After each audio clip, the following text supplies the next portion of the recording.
ថាពីមុនទៅបងប្អូនដែលនៅក្នុងប្រទេសថៃពិបាករកទិញកំណត់សម្រាប់ពិបាកណាប៉ុន្តែឥឡូវមិនបាច់ចាំពិបាកទេដល់កម្មចដៅទៀតចាំទូទាត់លុយក៏បានដែរទេ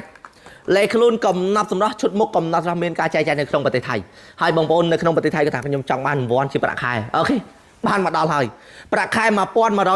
រយៈពេល3ឆ្នាំនិង$555រយៈពេល3ឆ្នាំប្រាក់រង្វាន់ធំ40លាននៅក្នុងកំប៉ុងហើយនៅក្នុងកំប៉ុងក្រឹតតែពិសេស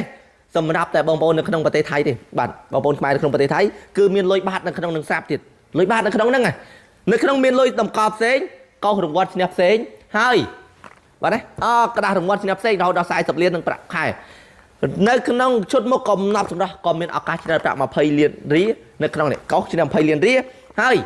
រឹតតែពិសេសអរគុណក៏មានឱកាសឈ្នះប្រាក់1លានរៀលដូចគ្នាទាំងឈុតមុខទាំងលេខខ្លួនដោយសារតែឈុតមុខនិងលេខខ្លួនគឺយើងនឹងមានប្រាក់ខែទាំងអស់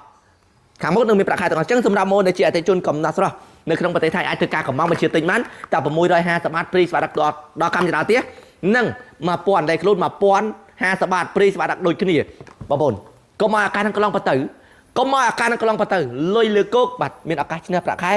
និងគុណភាពផលិតផលកំណត់ស្រស់ទាំងលេខខ្លួនទាំងឈុតមុខបងប្អូនដែលធ្លាប់ប្រើគឺដឹងហើយគុណភាពវាល្អកម្រិតណាស់គឺ the best សម្រាប់លើការព្យាបាលលើការដោះស្រាយបញ្ហាស្បែកមុខនិងស្បែកខ្លួនចង់បានឆាតចូលពេកឬក៏ link Telegram ឥឡូវមកបាទ